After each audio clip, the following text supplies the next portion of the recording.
আসসালামু আলাইকুম ওয়া রাহমাতুল্লাহ। আলহামদুলিল্লাহি রাব্বিল আলামিন ওয়াসসালাতু ওয়াসসালামু আলা রাসূলিহিল কারীম ওয়া আলা আলিহি ওয়া সাহবিহি ওয়া আহলি বাইতি আজমাইন, আম্মা বা'দ। ফাআউযু বিল্লাহি মিনাশ শাইতানির রাজীম। বিসমিল্লাহির রাহমানির রহিম। রাব্বিশ শরহ লি সাদরি ওয়া ইয়াসসির লি আমরি ওয়াহলুল উকদাতাম মিন লিসানি ইয়াফকাহু কাওলি। বাংলাদেশ জামাত ইসলামী ঐতিহ্যবাহী দিনাজপুর জেলা শাখা কর্তৃক আয়োজিত আজকের এই বিশাল কর্মী সম্মেলনের সম্মানিত সভাপতি, বাংলাদেশ জামাত ইসলামী দিনাজপুর জেলা শাখার সম্মানিত আমির জনাব অধ্যক্ষ আনিসুর রহমান, বিশেষ অতিথি বাংলাদেশ জামাত ইসলামীর কেন্দ্রীয় নির্বাহী পরিষদ সদস্য সহকারী সেক্রেটারি জেনারেল জনাব মৌলানা আবুল হাসানাত মোহাম্মদ আব্দুল হালিম, অন্যান্য বিশেষ অতিথি এবং অতিথিবৃন্দ, বন্ধু সংগঠনের সম্মানিত নেতৃবৃন্দ,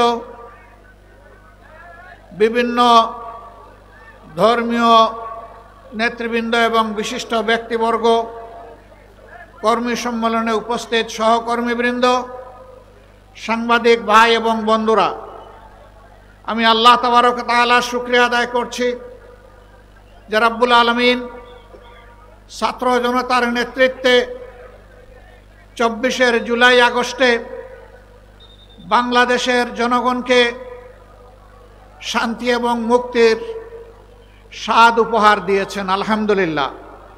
250-টিরও বেশি ডিজাইন অপশন নিয়ে ওয়ালটন স্মার্ট ফ্রিজ, বোঝে আপনার প্রয়োজন।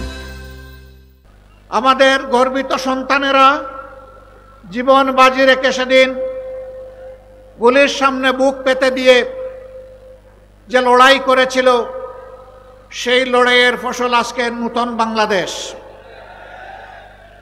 তাদের এই ত্যাগ এবং কুরবানির কারণে, তাদের সাথে গোটা জাতির সংহতি প্রকাশ করার কারণে, তাদের পাশে দাঁড়িয়ে লড়াই করার কারণে অসংখ্য শহীদের রক্তের ফুটা এবং মজলুমানের চোখের পানির ফুটা মহান রবের দরবারে কবুল হওয়ার কারণে আজকে এই নূতন বাংলাদেশ আমরা পেয়েছি। সুতরাং বাংলাদেশের সকল দল মতের বন্ধুদেরকে আমি আহ্বান জানাবো, আমাদের যে সন্তানদের ত্যাগের ফসল হিসাবে অসংখ্য লাশ আর পঙ্গুত্বের বিনিময়ে নতুন বাংলাদেশ পেয়েছি, আমরা যেন এমন কোনো কথা না বলি, এমন কোনো আচরণ না করি যেই কথা এবং আচরণ আমাদের সন্তানদের মনে কষ্টের উদ্রেক করতে পারে। তাদের প্রতি ভালোবাসা উপহার দিন, তাদের সেন্টিমেন্ট এবং আকাঙ্ক্ষাকে উপলব্ধি করার সুযোগ গ্রহণ করুন এবং তাদের প্রতি সম্মান প্রদর্শন করুন। 2006 সালের 28 অক্টোবর থেকে শুরু করে 2024 সালের 5 আগস্ট পর্যন্ত একটি দলের এবং পরবর্তী পর্যায়ে স্বৈর শাসকের হাতে বাংলাদেশের যে সমস্ত মানুষ নিহত হয়েছেন, আমি তাদের প্রতি গভীর শ্রদ্ধা জ্ঞাপন করছি। মাবুদের দরবারে দোয়া করছি আল্লাহ যেন তাদেরকে শহীদ হিসাবে কবুল করেন। যারা আহত এবং পঙ্গু হয়েছেন তাদের প্রতিও শ্রদ্ধা এবং সহানুভূতি জ্ঞাপন করছি। আল্লাহ তাআলার দরবারে দোয়া করি আল্লাহ তাদেরকে সুস্থতার পরিপূর্ণ নিয়ামত দান করুন। প্রিয় দিনাজপুরবাসী, সহকর্মী ভাই এবং বোনেরা, আপনারা বড় মজলুম ছিলেন, পুরা সংগঠনটাই মজলুম ছিল। একে একে চোখের সামনে আমাদের শীর্ষ 11 জন দায়িত্বশীল নেতাকে দুনিয়া থেকে নির্মমভাবে বিদায় করা হয়েছে। 5 জনকে ফাঁসির কাস্টে ঝুলানো হয়েছে, বাকিদের মৃত্যুর দিকে ঠেলে দেওয়া হয়েছে। শহীদ আমিরে জামাত মৌলানা মতিউর রহমান নিজামী থেকে শুরু করে সাবেক আমিরে জামাত অধ্যাপক গোলাম আজম এবং কোরআনের পাখি আল্লামা দিলওয়ার হোসেন সাইদি সহ সকলের প্রতি এই নির্মম আচরণ করা হয়েছে।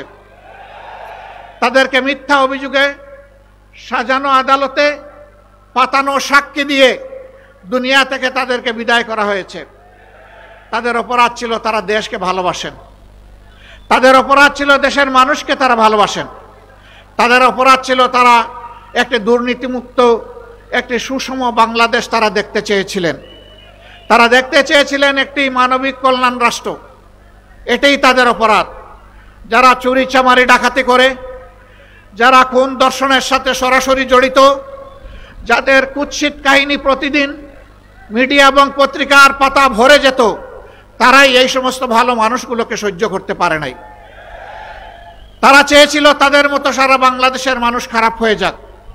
রাজনৈতিক দলগুলো জনগণের সাথে তাদের মতো প্রতারণা করুক, ধোঁকাবাজি করুক, মানুষের জীবন ইজ্জত আর সম্পদ নিয়ে টানাটানি করুক।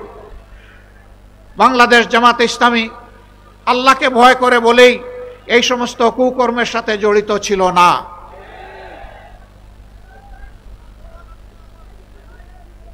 বাংলাদেশের সব কয়টি কার্যালয় আমাদের বন্ধ করে দিয়েছিল,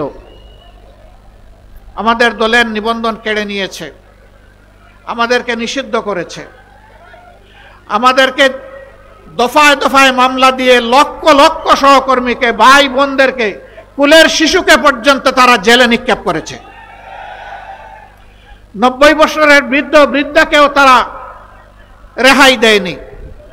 শুধু বাংলাদেশ জামাতে ইসলামী না, এদেশের দেশপ্রেমিক সকল সংগঠনকে প্রতিপক্ষ এবং দুশ্মন সাব্যস্ত করে সকলের প্রতি একই আচরণ করেছে। আলিম উলামাকে কষ্ট দিয়েছে, খুন করেছে, হাফিজদেরকে খুন করেছে, এতিমদেরকে খুন করেছে। তারপরে উপহাস করে বলেছে শাপলা চত্বরে মানুষ মারা যায়নি, রক্ত সেখানে ঝরেনি, হেফাজতের নেতারা সেখানে লাল রং ছিটিয়ে দিয়েছিল।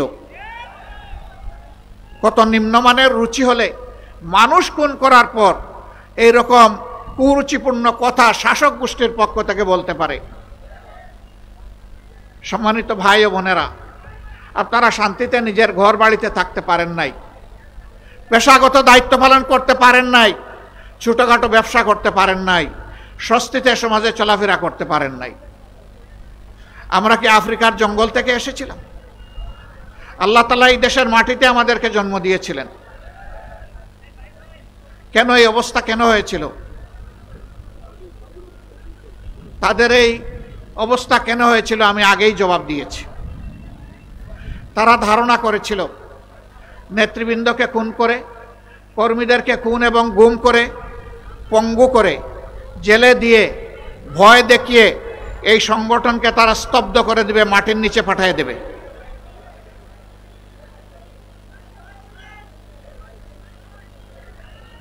মাইকে বোধহয় সমস্যা হচ্ছে, একটু খেয়াল করুন। হ্যাঁ, ঠিক হয়ে গেছে আলহামদুলিল্লাহ।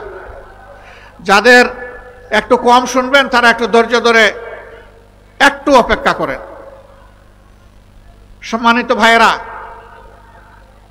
এরকম একটি তাণ্ডব জাতির উপর দিয়ে তারা চালিয়েছিলেন। তারা বলতেন গণতন্ত্রের দরকার নাই, উন্নয়ন হলেই চলবে। উন্নয়ন করতে গিয়ে তারা কি করেছেন? তারা রডের বদলে বাঁশ উপহার দিয়েছে, সিমেন্টের সাথে ছাই মিশিয়ে দিয়েছেন।